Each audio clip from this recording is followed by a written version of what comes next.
Ditch the Nerves, Toastmasters District 91 podcast. I'm Rekha Matthew, your host for this episode. Today we have a truly inspiring guest. She is a 2024 champion of public speaking and made history as the first Hispanic person to win this title. Her story is nothing short of remarkable. After surviving a near fatal accident that has altered her life, she chose not to be defined by her circumstances, rather turn it into a powerful message that can inspire people around the world. Please join me in welcoming Luisa Montalvo to our podcast. Luisa, I'm so excited to have you with us today. Thank you so much, and thank you for the invitation to be here. Truly an honor for me too. Awesome, thank you. I was following your journey, and very interestingly, you have been a part of Toastmasters for many years. I think about 35 years, if I'm not wrong.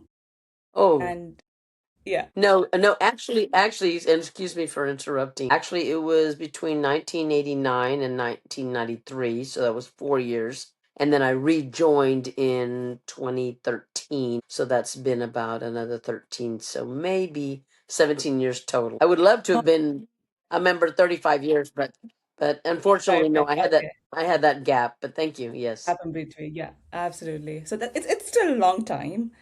And if I'm not wrong, you've been competing since 2013 all the way to 2019, where you actually won the second place in the World Championship of Public Speaking. And you did not stop there. You went on to compete again to actually win the gold medal or the first place in the World Championship of Public Speaking in 2024. What I'm really curious to know by looking at this journey is what really drives you as a speaker when you are on stage, like competing for so many years, probably like going out of topics to talk about, you still like turn up, speak about it, not just speak about it, but do that with so much of life and vigor and passion.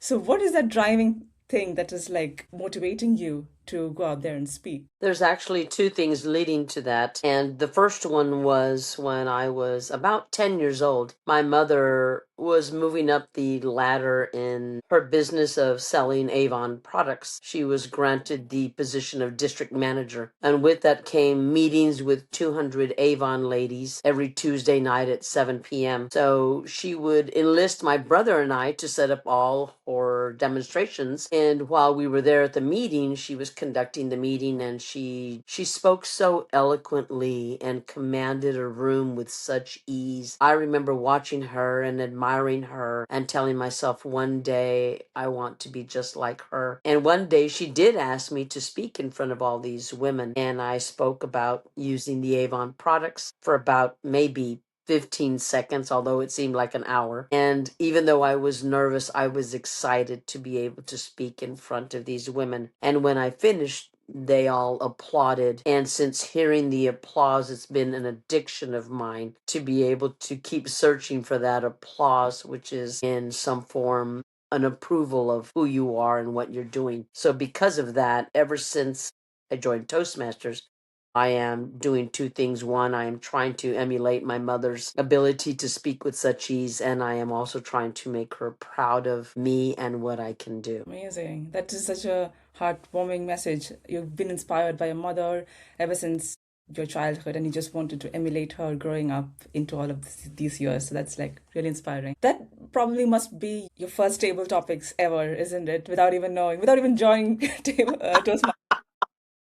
Yes, great observation. Yes, it was on the spot. Awesome. Now, coming to Toastmasters, as I mentioned, you've competed in 2019. You won the second place in the World Championship, which is remarkable. And you didn't stop there. You went on to win the championship title 5 years later. So I'm really interested to know during that 5 year period, what do you think had the biggest impact in terms of what you've incorporated in your speech that led to that victory moment? What was the thing that probably, in your experience, might have had the biggest influence on the speech or on the winning moment? I believe during those 5 years, I probably had 3 tragedies, and I was not in a very good place, not sure whether I should continue competing, really not sure of anything I wanted to do. I was in an accident and lost the ability to walk. And 4 years later, I am still just now starting to be able to walk. So when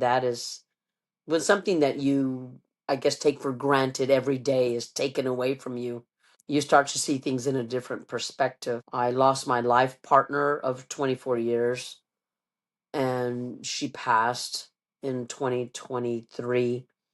And in 2024, just 6 weeks before the contest, my mother passed. And so it was really a pivotal moment for me because I was actually thinking maybe I shouldn't compete. Maybe I shouldn't go on. There's no one that I was doing it for anymore. My mother was gone, my partner was gone. I thought, why am I going? Why am I doing this? And the night before I'm supposed to get on the airplane to travel for the contest, I got a phone call from a complete stranger, Jeff Stein in Chicago. Although he is a Toastmaster and we've been speaking to each other, never actually met, but he sent me a beautiful message and it said, "You must continue going. You never know who's watching you and who you're inspiring." And just seconds before I had convinced myself not to get on the plane, not to go compete, I thought I'll just try again next year. So I called him and I said, "I hate you." And he said, "Wait, what text did I send you? I thought I sent you a good text." And I said, You did, but I had just convinced myself not to go compete. And then you send me a text that says something about who I'm inspiring. I can't quit. So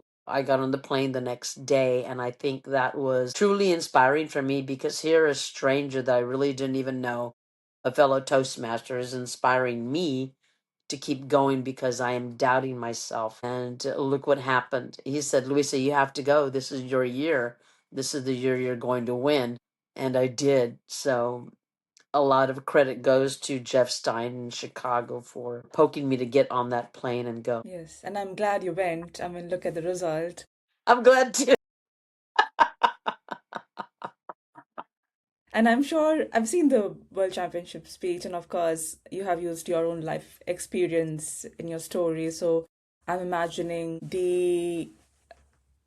your life experience or the story that you're trying to say is a big part of delivering a good speech. But other than that, if you had to say, I mean, if you had to like pick like 3 to 5 things you think are like the most important things a winning speech should have, or the magic formula to a winning speech, if I may say, what might that be if you had to rank it in the order of what works the best? That's a great question. And I actually have a workshop I do with 18 steps on how to write the winning speech. But I think the most important that I believe any speaker will agree with you is there needs to be a connection with the audience. And for me, the best way to have a connection with your audience, especially if you're global, is to zero in on an emotion because regardless of where we are in the world, we all go through different emotions. We go through happiness, sadness, grief, pain. Anything that is considered or related to an emotion is going to give you great connection with your audience depending on how you present. So one, you want to connect with the audience by sharing a personal story because we all want to hear a personal story. To me, if you give a speech without a personal story, then it's just a report. You're just giving us facts and nothing that we can sink our teeth into. So I believe there's connection with the audience. I believe zeroing in on emotion that you can share with the audience, that personal story that is going to keep the audience wanting to listen. And I think the most important thing would be an entrance beginning to the speech that I call it the wow factor. I tell people when they ask me, "Can you review my speech?" I said, "I can review your speech, but you need to have that wow factor. You need to grab me in the first 30 seconds because if you don't, then I'm on my phone, I'm looking at what I'm doing next week." So I believe those first 30 seconds are the most critical of any speech because that's going to determine whether your audience is going to continue listening to you or not. Okay. So what I hear is a hook and a Yep, personal story with an emotion. I think these two are like the magic ingredients of a winning speech. absolutely, absolutely. Amazing. Now, I think I saw it in one of your podcasts where one of your mentors told you that you need to have more fun while you're on stage. Yes, yes. What is that? What does having more fun look like, especially in a contest speech, in a world championship speech, where you're supposed to like having so much of stress and pressure to do really well? What does that really mean in terms of having more fun? Does it mean making more jokes? Does it mean adding more humor, or what else? What does it really mean, or what does it look like for you? You know, a lot of times we underestimate our audience and we don't think they can pick up on subliminal messages that we have or subconscious ideas and thoughts that we're portraying. So when I was getting up on stage, I was this going to win. I've got this. This is it. And there was probably uh, a vibe I was giving off. And my 93-year-old mentor, Phyllis Allen, told me, she says, you're not winning because you're not having fun. And I remember telling her, I said, Phyllis, it's a contest, not a con fun. They're testing me. They're testing me. And she said, relax, go have fun. And as soon as I did, that's actually when I started winning. I believe the intelligence of the audience for them to be able to pick up on what I was going through and how I was feeling and the pressure and everything. I think that was coming forth through my speeches, and I was probably making my audience uncomfortable in some way that I didn't even know I was doing. So once I got up there on stage and started having fun and competing, it was almost like the domino effect of being able to win. So I have now taken that to heart. Every time I get on stage, I tell myself, okay, let's go have fun. Yeah, that's so interesting. And it's a bit slightly ironic as well, right? Because the topic you spoke about in 2024 was very heavy from your own Yes. personal life experience, yet you're saying you had fun delivering it. So I think there is a slight irony in there, but I was laughing. I mean, at certain places in the speech where you're talking about the Heaven's Gate opening and they're waiting for you. So I think yeah, you did really well in that aspect. Thank you. Thank you. And you did mention about the 18 steps to delivering a great speech. Like, where can people find that? I have been on certain podcasts and several actually district conferences where they've recorded it and uploaded it on YouTube. I believe the one on YouTube right now, I'm actually delivering the speech from my car because I was going from one event to another and it was the only opportunity we had or they had to record it. So these are the 18 steps that I have put in together. And as I go back and reflect every time I do the workshop, I think, man, it is more than 18 steps. It's like 37. But in the interest of keeping the attention of the audience, I've come up with what I think over the past years of losing over 44 contests, I think I've found out what works and what doesn't work, or Mm, what could possibly work better than other things. So mm, I put that together, and I'm actually, through the inspiration of many Toastmasters, they are telling me I need to write the book so that way someone can go pick it up and have a checklist when they're writing their speech and be able to write down, jot, and compare to what I'm trying to get across. mm, So that's in the works right now. I'm working on that and I'm mm, excited about that. Because when somebody tells me, okay, you've got a 45-minute window to give a workshop on 18 steps, I can just go on first step and then the second and then 13. But when you're limited by time, you have to put everything, it's kind of in a crunch time. mm, So I'm excited to write the book, which I'm in the mm. process of doing and sharing everything because to reach where I have reached or to be able to give a really impactful speech, you get such a joy when you walk off stage knowing, wow, I did the best I could. I left my audience with a message. Hopefully, they are inspired, motivated, and possibly maybe more intelligent than when I started. So Yeah, that's yeah. usually my goal. So I think the messages you deliver mostly like transformational. You want to leave people with better information or better idea about the world than what they had initially come to before they started listening to your speech, something like that. Absolutely. Absolutely. And how do you, like you mentioned about 44 contests or something of that sort. How do you keep delivering messages when you probably don't know whether you've experienced this, but have you like ever gone out of topics to talk about?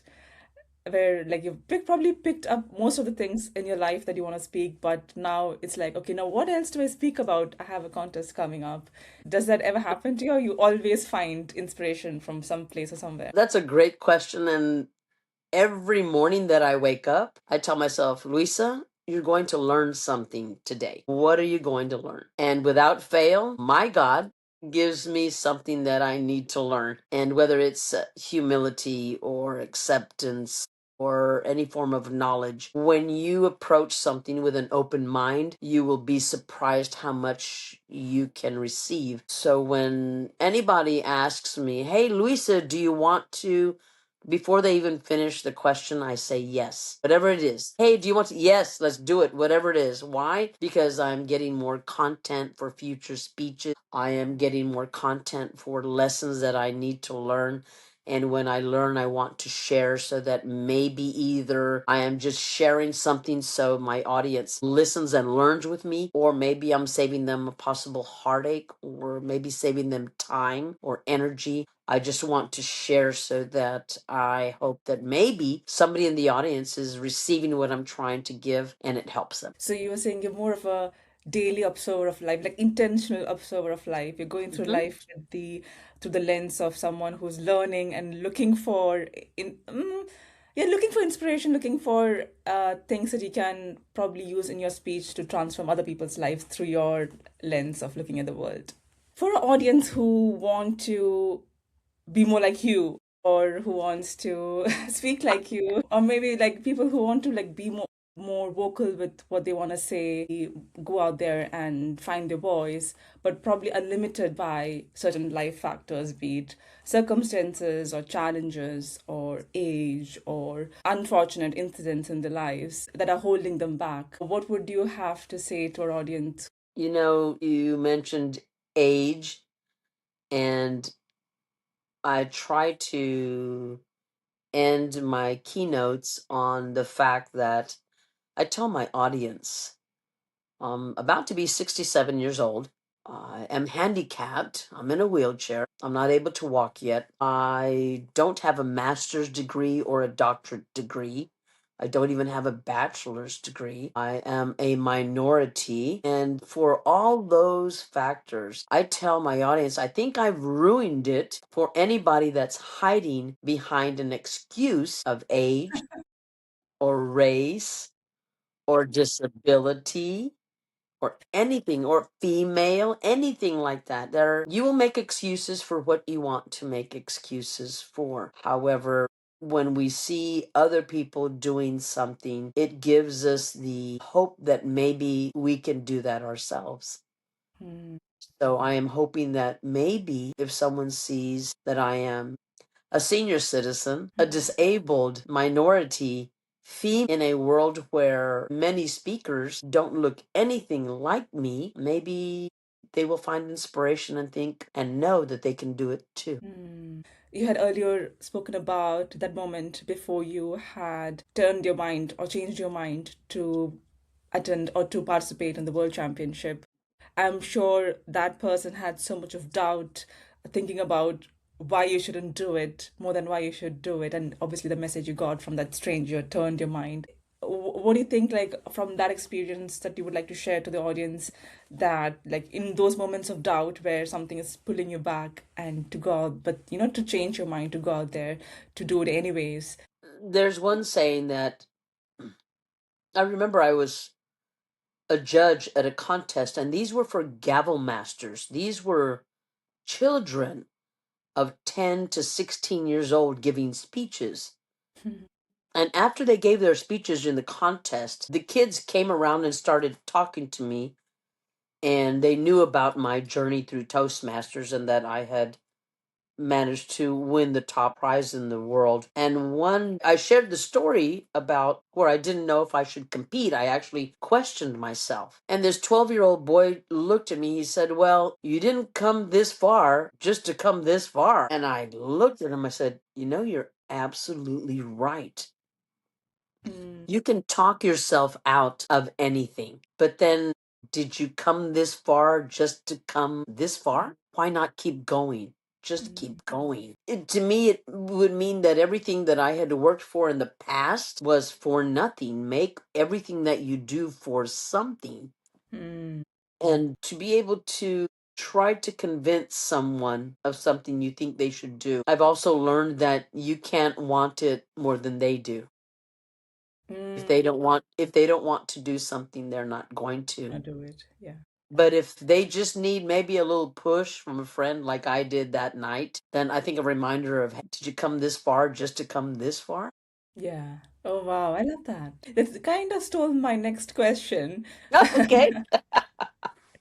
which is what is the one book or a quote that has had the biggest impact or that has shaped you as a speaker you are today, apart from that, or if there's anything else you want to share? There's a quote, I don't think I ever heard it, but I started telling myself, and I'm not going to say I'm the originator of it because I've never really looked into it. But my saying or quote is don't be the problem, be the solution. Don't be the problem, be the solution. And that's kind of what I've tried to live by for the longest I can remember. If I ever, my father would say, Luisa, there's a solution to everything. You just have to find it. So yeah, yeah. Don't be the problem, be the solution.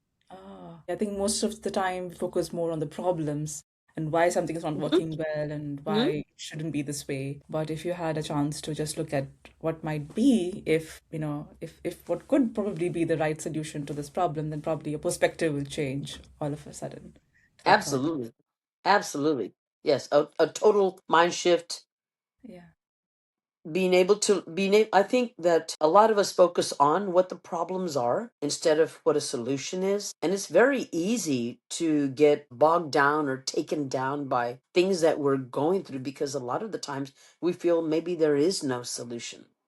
But there Hmm. is. There is. You just have to find it. Stop focusing on the problem, but start focusing on the Okay, on solution. the solution. Absolutely. I love that. Awesome. That brings us to the end of our podcast. Thank you so much for joining us today. The story is a powerful reminder that, you can achieve so much in life as long as you focus on the solution and not the problem and don't let life circumstances define you. So Thank thank you so much for sharing those insightful messages and we look forward to seeing all the amazing things you continue to do within and outside Toastmasters. So thank you so much for joining us. Thank you. Thank you for having me. Amazing. Thank you, everyone who has tuned into this podcast. I hope to see you in our next episode. Until then, keep calm and dish the nerves.